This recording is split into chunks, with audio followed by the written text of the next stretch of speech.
One young woman came in here yesterday and she really got it.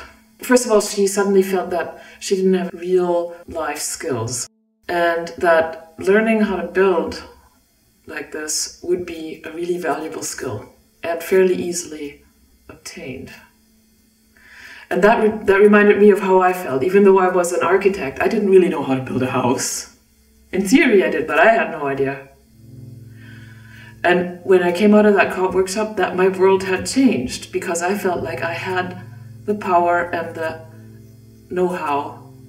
And it's not know-how, it's know-how in the hands to do it.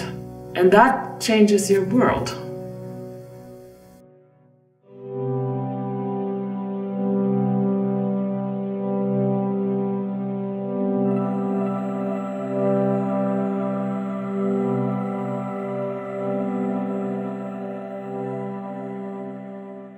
It was wearing out my body, especially my right arm, and especially my elbow and my wrist, from hammering and sawing and all the noise and toxic wood and stuff, and it was just like, I was getting fed up with that part. So then when I saw that you could build without having that right armness and that poison and noise, you know, really excludes other people. You don't go up to somebody who's sawing a board and say, "Hi, what you doing?" But this whole idea of the co-op was so inclusive of people and so much easier on my body and on my nose and, you know, my lungs and everything. And then, of course, the wonderful people that it attracts just expanded my life and my experience of learning how to get along and gathering and working together. And so it ended up being this much bigger thing than I pictured in the first place, which was just like, oh, this is so beautiful, this is so cool, you know, I want everybody to do it. And then slowly it just became that I don't even care that much about the cob itself. It's the process of the people getting together and sharing and realizing that they can do what they dream, or that they can be freer of the expectations that have been put on them. And cob kind of tells people that in a real cellular way.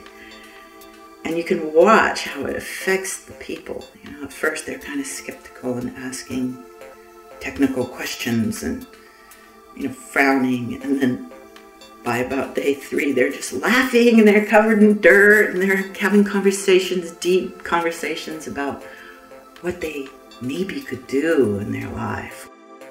It seems to be a standard sort of evolution process that humans go through when they're cobbing and working together and giving up that, okay, we have to look good and clean and, you know, I'm doing what I'm doing and you're doing what you're doing, where you just eat together and you work together and create together and make decisions together. It's just selfish. I don't do it because I want to save the world. You know, I do it because I want to save myself.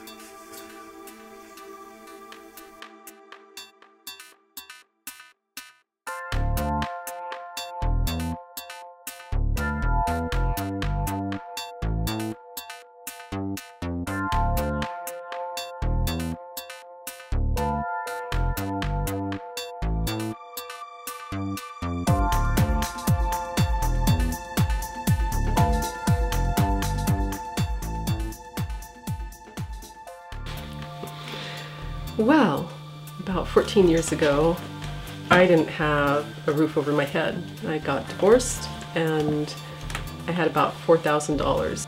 One of the things that was most important was to get that roof over our head. I was advised by friends and family to get a little mobile home and park it either here on my parents' property where I'm at or somewhere else. And I just didn't want to.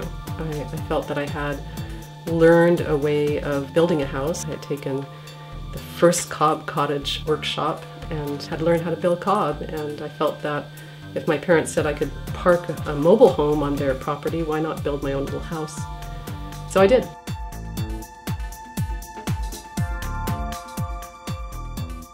And I started building it pretty much by myself, but my parents helped with some of the woodwork.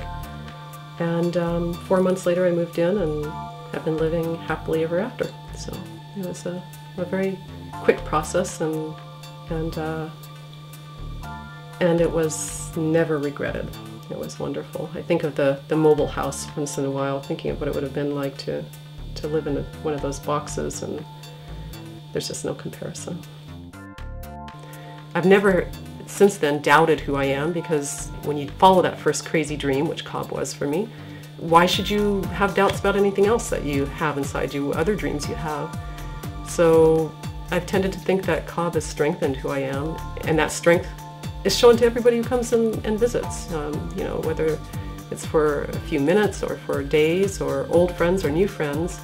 I think they feel the strength of the house because that's what was put into it, was my own strength. And it's a testament every day to me that I did it, I can do it, and I can do just about anything. If it's a good goal, go for it.